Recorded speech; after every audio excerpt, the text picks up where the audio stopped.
is your mother. Now listen to this. Once upon a time there was a wily wolf. That's me. The wicked witch. And a ginormous giant. These three villains earned their reputation in a selection of folk tales set in the dark woods, deep lakes, and enchanted castles. In this story, our villains are the wily wolf and the cunning fox.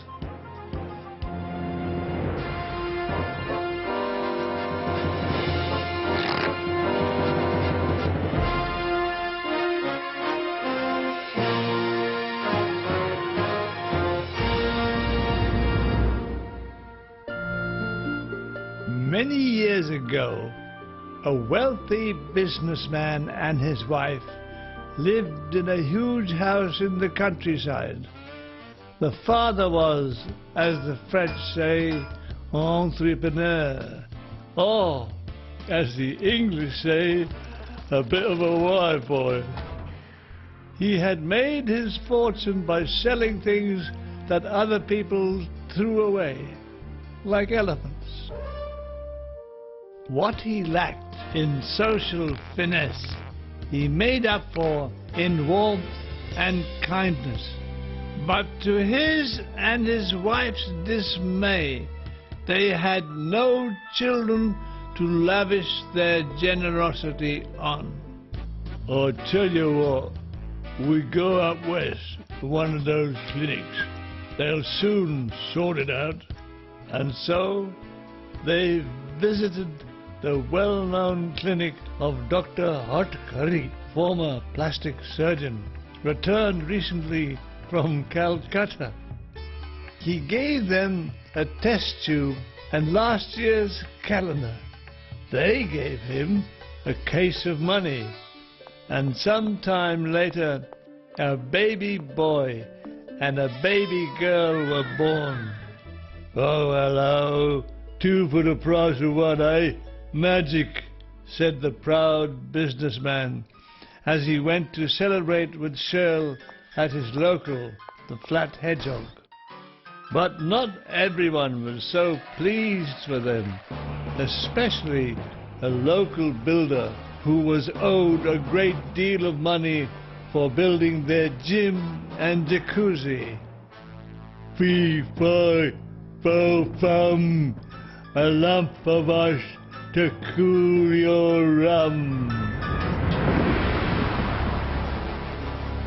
Social services now took a hand, and as the result, the two babes went to live with their aunt in considerably reduced circumstances. Chelmsford. She showed no interest or kindness toward the children until one day their father's will was published in the local paper. Yeah, babes inherit £1 million. Pub hit by iceberg. Suddenly, things were different. Why should these two have all my brother's money when I was left nothing?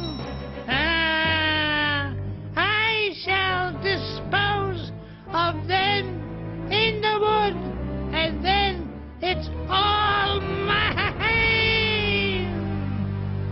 In the same paper, she had noticed a small advert. 2 villains for hire.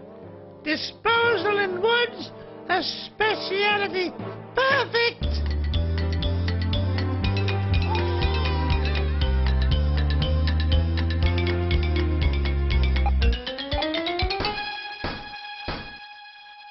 At your service, madam. What kept you? I expect punctuality when you work for me.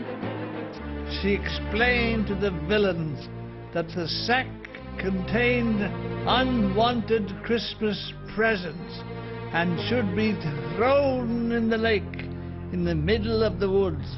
But under no circumstances should they look inside. Well, that's a piece of cake.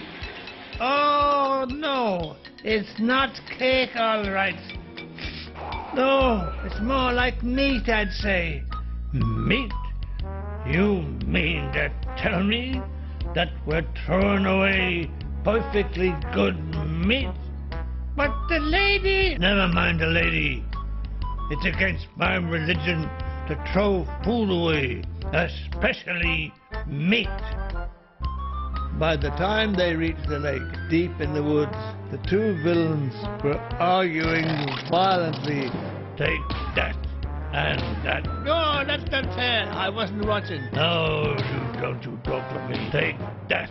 As they pulled at the sack, it suddenly ripped open and deposited the two sleeping babes on the grass. Oh, and yous were all for eating them.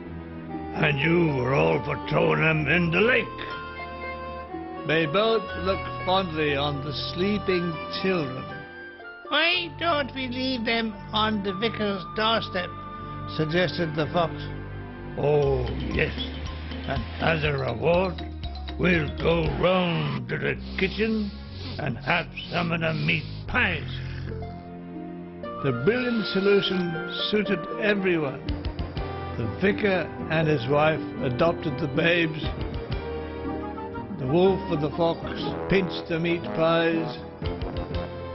The cruel aunt inherited £1 million together with a neo-Georgian house and an indoor swimming pool and a jacuzzi.